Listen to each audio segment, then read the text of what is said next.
ነይ ናለም ነይ ሸጋዬን ነይ በማሽላው ብለሽ ነይ በጭቃው ብለሽ ነይ የጫኔ ሰውነት ነይ ተሸጣሉኝሳ ነይ ይኸው በአደባባይ ነይ ገበያ ላይ ወጥቶ። ሰላም ሰላም፣ ጤና ይስጥልኝ ውድና የተከበራችሁ የቻናል ቤተሰቦች እንዴት ናችሁ? ለቻናሉ አዲስ የሆናችሁ ሰብስክራይብ፣ ላይክ እያደረጋችሁ ቶች ሀሳብ አስተያየታችሁን አስቀምጡ። ጫኔ እኮ ይጥፋ እንዳንል ከባድ ነው፣ ይኑርም እንዳንል አስጠላን ጋይስ።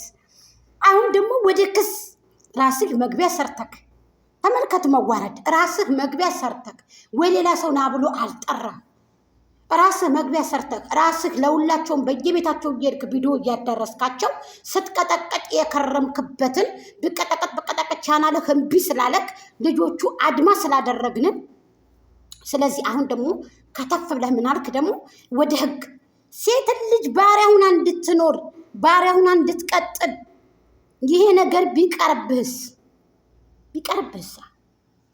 የሰው ልጅ 80ውን ሳይቀድ ከዛችም ልጅ ያለ ከዛችም እርጉዝ ናት፣ ያችም ሰውነቴን ይዛብኝ ያችም ሰውነቴን ይዛብኝ በስንቱ ነገር መጣ። ሩታ በመስቀል እንዳርጋቢ ብለህ አንተ የምታከብረውን ወንድሞች እህቶች የሚያከብሩትን የሰው ልጅ ማርያምን ካለ እኮ አንድ ጊዜ ራሱ ብሎ ከማለ ራሱ የማይመለሰውን የወደቀ ምራቅ የማይነሳውን አድርገውና አንተ የሚያከብሩትን አንተ ነገድክ። በዛ የእውነት ሰው እንዲጠላ አድርገህ ወይ ሰው እንዲጠላህ አድርገህ እንደው ራሳችሁ ላይ አይደለም እናንተ ከሰው ላይ እንዲያስደረጋችሁት እኮ ከማንም ላይ እኮ አይደለም ከራሳችሁ። እናንተ ማለት ጸጉ ናችሁ፣ ከህዝቡ ከተመልካቹ ላይ ነው እናንተ ማለት ነው ያስደረጋችሁት። ሀቅ ለመናገር አሁን ደግሞ ራስህ ሰላም ብለህ መግቢያ ሰርተክ ድጋሚ ልጅቷን ደግሞ ፍቅርን ሄርሜላ ጋር እየለመንክ ወድቃ ነበር። ሰውነት እንዴት ነቃ? ፍቅር ጋር ሲሆን እንዴት ሰውነት ጉንጭ ደህና ሆነ?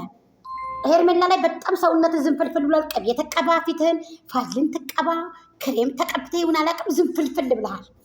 እንዴት ዳንክ ታዲያ? ታመህ ነበረ። የተደረገበትን ነገር አናውቅም። ደግሞ ወደንሶቹ ያንተ ተመልካቾች የተደረገበትን አናውቅም። ውሃ ሄዶ አሸዋ ቀሪ ነው። ቁጭ በይናው ጋ ፍቅር አላቂና አለ ሀገሬ ሰው እኮ አማራ ሲተረት መቼስ ያውቅበታል። ከባድ ይሄ እኮ ነው ኬሱ። የእውነት እችስ ወንድ ልጅ እንደ ወንድነቱ ሰርቶ ሲበላ እንኳን ለራሱ እንኳን ለሚስቱ ለአማቶች ሲተርፍ ነው ወንድ ልጅ። የእውነቴን ነው።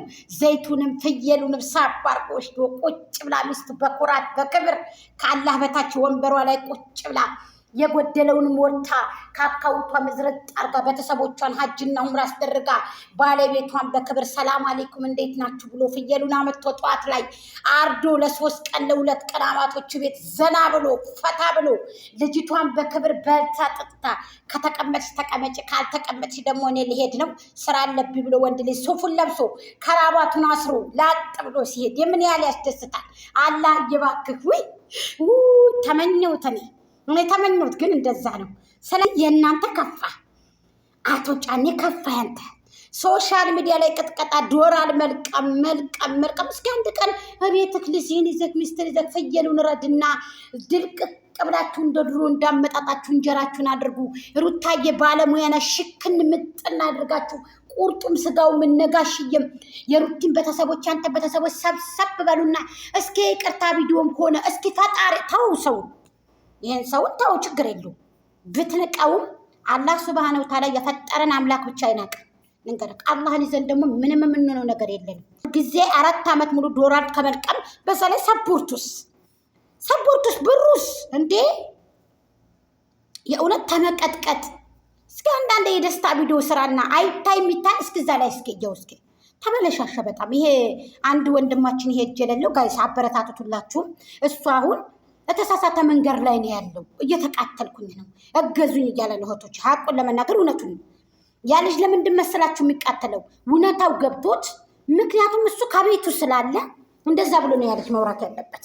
ምነው በገዛ እጁ ኃጢአት መልቀም የያዘው የተሸከመው ኃጢአት ይበቃዋልና እየተሸከምነው ኃጢአታችን ይበቃል። ነውራችንና በነውር ላይ ነውር ወይንም ደግሞ በኃጢአት ላይ ኃጢአት እንደው በውሸት ላይ ውሸት አልደርብም የሚሉ ሰዎች አሉ። ስለዚህ አሁን አንተ ውሸትን እያካሄድ አሁንም ከዛችም ይቅርታ ከዚች መግባት ትችላለህ ወይ ምናምን። በነገራችን ላይ የሸብክ ቤት ጋይስ እንደ ሳውዲ አረቢያ እንደ ፍየሎች ሸብክ የሆነ በር ታውቃላችሁ ነው አይቻላቅ።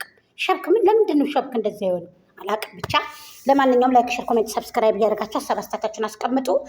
ፍቅር እንግዲህ ወደ እስር ቤት ታመራለች እያለ ነው አቶ ጫኔ። ያንተ እስር ቤት አይሞላም እንዴ? ሞላ፣ ቢሮ ተዘጋ ብለውኝ እኮ አለው። ያንተ እኮ ያሰርካቸው ሰዎች ያስፈታሃቸው ሰዎች ይቅርታ ያደረክላቸው 4 ዓመት ሙሉ ያሳሰርካቸው ያስፈታሃቸው ሞልቷል ብለውኛል እስር ቤቱ ያንተ። እንደገና ደግሞ ያንተ ሰውነት ማንም የሚጸዳዳበት ማንም የሚስመው ጉንጭ ማንም የሚጨብጠው ውጭ ማንም ሊፈልገው አይችልም። ስለዚህ ገበያ ውተን ቸረቸር ነው ሸጥ ነው እኮ አልሰማህም እንዴ? ተሸጠ እኮ ያንተ ሰውነት ያንተ ገላ በአደባባይ በሶሻል ሚዲያ። በቃ አንተ ክብረህ እኮ የወደቀውና ዝቅ ያለው እኮ ማለት ነው። በባለፈው አልጋ ላይ እንደዚህ ደግሞ ሩቲ እርጉዝና በነበረችበት ጊዜ ሄርሜላ ጋር እንደዚህ አልጋ ላይ እኮ ስትገፋፋፉ ነበር። ለአንዴ ለሶስተኛ ለአራተኛ ጊዜ ያስጠላ